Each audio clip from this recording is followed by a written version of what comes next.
Agora nós vamos ver a fatoração da diferença de dois quadrados. Então, quando nós estudamos lá produtos notáveis, nós vimos que o produto da soma pela diferença de dois termos resultava em uma diferença de quadrados, certo? Dessa maneira, nós temos então que a forma fatorada da diferença de quadrados é essa que está aqui, a mais b vezes a menos b. Tendo esse conhecimento, eu vou fatorar, então, os exemplos abaixo. O primeiro é x² menos 49. Vou escrever isso aqui como uma diferença de dois quadrados. O x já está ao quadrado, o 49 ainda não. Mas eu posso escrever o 49 como 7 ao quadrado. 7 vezes 7 é 49.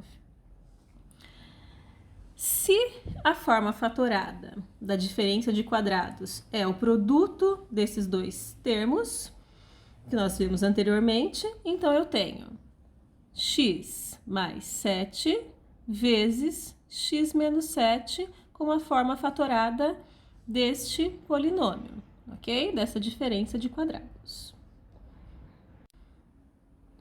Uma outra forma de resolver isso, como eu faço? Extraio a raiz quadrada do primeiro, extraio a raiz quadrada do último. Raiz quadrada de x ao quadrado. Então, mais uma vez, grosso modo falando, é simplesmente eliminar a raiz com a potência. Me sobra apenas o x. Raiz quadrada de 49. Eu sei que é o 7 que eu já escrevi ali. Se eu sei que a forma fatorada dessa diferença de quadrados é a multiplicação desses dois números somando pela subtração deles, então eu escrevo simplesmente x mais 7 vezes x menos 7.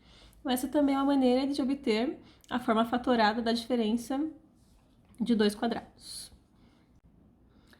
Letra B. Então, para resolver, vou aplicar o mesmo procedimento que eu fiz anteriormente, ou seja, extraindo a raiz. Então, raiz quadrada de 9y² menos a raiz quadrada de 36. Raiz quadrada do primeiro, raiz de 9, 3. Raiz quadrada de y², y. Então, essa é a raiz do meu primeiro termo. Meu segundo termo, raiz quadrada de 36. Isso é igual a 6.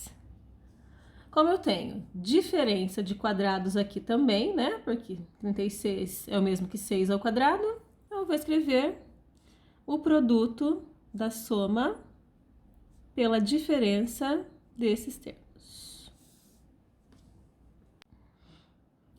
Letra C. Eu tenho 1/4 de a ao quadrado menos b ao quadrado c elevado a 4. Então, de novo, para poder resolver, para eu fatorar essa expressão, vou extrair a raiz. Raiz quadrada de 1/4. Isso é a mesma coisa que 1. Raiz de 1 é 1. Raiz de 4, 2. Meio. Raiz quadrada de a elevado a 2. Então, de novo, né, tenho lá, posso cancelar o expoente com o índice da raiz. Isso me sobra a. Depois eu tenho raiz quadrada de b ao quadrado, c elevado a 4. Então, b ao quadrado, raiz quadrada disso, elimino o expoente com a raiz, me sobra b. C elevado a 4. Quando eu tenho raiz quadrada, o meu índice aqui é 2, certo? Para poder extrair essa raiz, eu vou lembrar lá das potências também. Eu escrevo c elevado a 4 sobre 2, né? Escrevo o radical como uma fração. E aí faço 4 dividido por 2, então isso vai ficar c elevado a 2. Tudo bem? E agora, escrevo meio vezes a mais bc ao quadrado e meio vezes a menos bc ao quadrado. Então, isso é o produto da soma pela diferença, que me dá como resultado o que eu tinha aqui, que era a diferença de quadrados. Escrevi essa diferença de quadrados na forma fatorada.